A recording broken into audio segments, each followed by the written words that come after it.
Bueno, continuamos en este programa especial con Farruko Sexto y la profesora Carmen Borges, nuestro ministro de Cultura y nuestra candidata por lista por el Estado Zulia. Estamos hablando de Bolívar, la vigencia del pensamiento de Bolívar, este ciclo histórico que parece que este ciclo bicentenario que nos pone en una coyuntura parecida a la de hace 200 años y lamentábamos la participación del gobierno colombiano, del gobierno de Álvaro Uribe en esta escalada de agresión contra Venezuela. Pero hablábamos de lo que fue la participación de Venezuela en la independencia de casi la mitad del continente y del valor que tuvo el pueblo venezolano y sobre todo las ideas extraordinarias de nuestro libertador que marcaron el rumbo y el destino de alguna manera de nuestros países. Repúblicas que tienen como objetivo definitivo la unión para poder consolidar verdaderamente nuestra libertad, nuestra independencia. Nos decía la profesora Carmen Borges que con 100.000 llaneros y un paez, Morillo decía que tomaba Europa. Le ponía al rey a Europa a sus pies. Eso para hablar del valor pues, de los venezolanos y de su... La guerra antes era... Que nunca hubieran querido conquistar a Europa. No, para jamás. Los venezolanos no es un pueblo de conquistadores ni de invasores, somos un pueblo de libertadores. Y efectivamente, como ningún ejército en el mundo, el ejército libertador salió a liberar naciones. A liberar. No a anexionarse naciones, ni a oprimirlas. En la vigencia del pensamiento de Bolívar. Ese Bolívar que estaba como... aunque estaba vivo en todo lo que ha sido esta jornada, esta larga jornada revolucionaria, de alguna manera había un intento como de convertirlo en una estatua, en una cosa lejana, distante, un Bolívar del que uno dudaba si realmente fue un ser vivo, que estuvo aquí, corpóreo, pero sobre todo que era nuestro, que era venezolano, que era del que nosotros somos hijos e hijas. Ese pensamiento de Bolívar, esa vigencia de Bolívar hoy, quisiera que pudiéramos comentar eso. Creo que los últimos acontecimientos nos muestran que más vivo que nunca. Creo que ha habido una cosa muy interesante también en esta revolución bolivariana, y es que hemos aprendido a conocer más a Bolívar. Gracias en primer lugar al presidente Chávez, a esa labor pedagógica Carmen, permanente. Tú eres historiadora y eres académica, así que sí has estado ligada a esto desde mucho antes de la revolución. Sí. ¿Tú sientes igual que hay un cambio radical? Por supuesto, sí. Porque antes los historiadores leían a Bolívar. Pero esa lectura era para conocer el pasado, lo que había ocurrido en aquel entonces, qué sucesos se dieron, qué no se dieron, qué relaciones se establecieron, etcétera. Pero no con la visión de ver ese pasado conectado al presente e impulsando el futuro, que es donde se siente el cambio. Y el otro cambio es que ya no son solo los historiadores, es que ha habido una apropiación del pensamiento, no solo de Bolívar, también de Simón Rodríguez, de Miranda, de Sucre, de todo ese pensamiento que hace 200 años logró romper la sujeción mental a un imperio, logró romper ese querer parecerse a un modelo distinto y logró que la reflexión se volcara sobre nosotros mismos para tratar de saber quiénes éramos.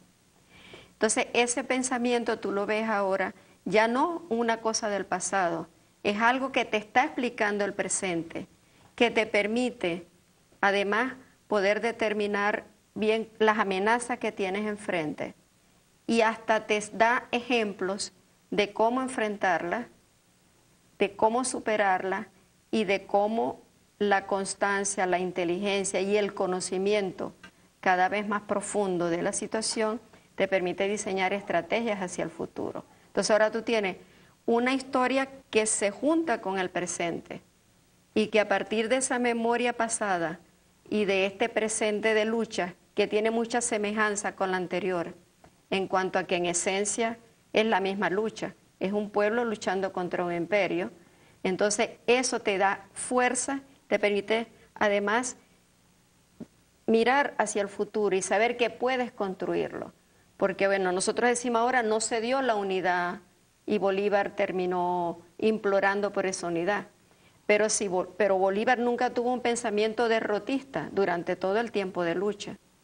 Y si haces un balance, realmente no aró en el mar. Se logró, dio nacimiento a un conjunto de repúblicas. Antes era todo colonias de un imperio. Entonces ahí hay un logro. Se pasó de súbdito a ciudadano, ahí hay un logro. Se dejó de pensarse, o dejamos de pensarnos como españoles, como miembros de la nación española, y comenzamos a pensarnos como americanos, con derecho propio a valorar nuestra tierra, nuestras costumbres, etc. Entonces ahí hay un salto gigantesco. No se terminó de consolidar la unidad política y sabemos también por dónde se resquebraja la unidad y qué intereses actuaron allí. Pero hubo momentos de triunfo, fue un pueblo, se logró igualdad, también romper esos esquemas rígidos de la sociedad colonial. Entonces, allí la historia te sirve ahora como también como de piso, de soporte, y te esclarece el presente, y sabes que también hoy los pueblos pueden derrotar las nuevas amenazas. Farruco, ¿era algo premeditado dentro del modelo cultural de la Cuarta que olvidáramos quién era Bolívar? ¿Era como olvidar quiénes somos nosotros? Sí, no, como tú decías, pues no es que lo olvidaran, lo teníamos allí distante. Bolívar era el bronce, era quien había liderado la independencia, cosa que ya se había hecho hace 200 años, ya no había que independizarse de nada. Fíjate, cuando el presidente insiste en Bolívar, yo me acuerdo cuando la constituyente, y toma como asunto personal y solicita que la república adquiera el nombre de bolivariana, república.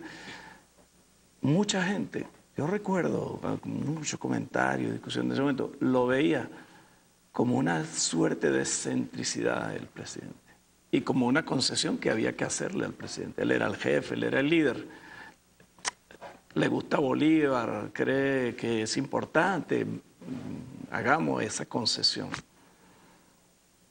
Poca gente en ese momento imaginaba lo importante que iba a ser Bolívar en la construcción de este proyecto, porque no fue un hombre, fue toda una sustancia del cual se llenó este proyecto.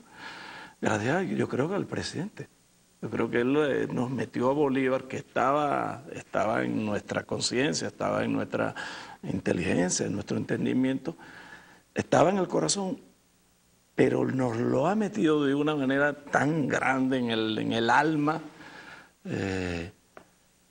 y todo en base a una idea que el presidente ha dicho varias veces, que tiene mucho que ver con lo que hablaba Carmen. Es necesario descifrar el pasado y traerlo hasta aquí para poder construir el futuro. La política no es el arte de ver para atrás, es el arte de proyectarse, de ir hacia adelante. Ahora, Chávez estaba convencido que si nosotros no nos encontrábamos con Bolívar, con los sueños que él había dejado, si no saldábamos esa deuda, este proyecto se iba, bueno, tenía un trayecto corto, se iba a desmoronar. Nos ha metido a Bolívar en el alma y a través del corazón también en la conciencia, porque empezamos a entender mejor qué quería decir unidad de los pueblos. Antes la unidad era retórica. No, la integración latinoamericana, se hablaba de eso y no se hacía.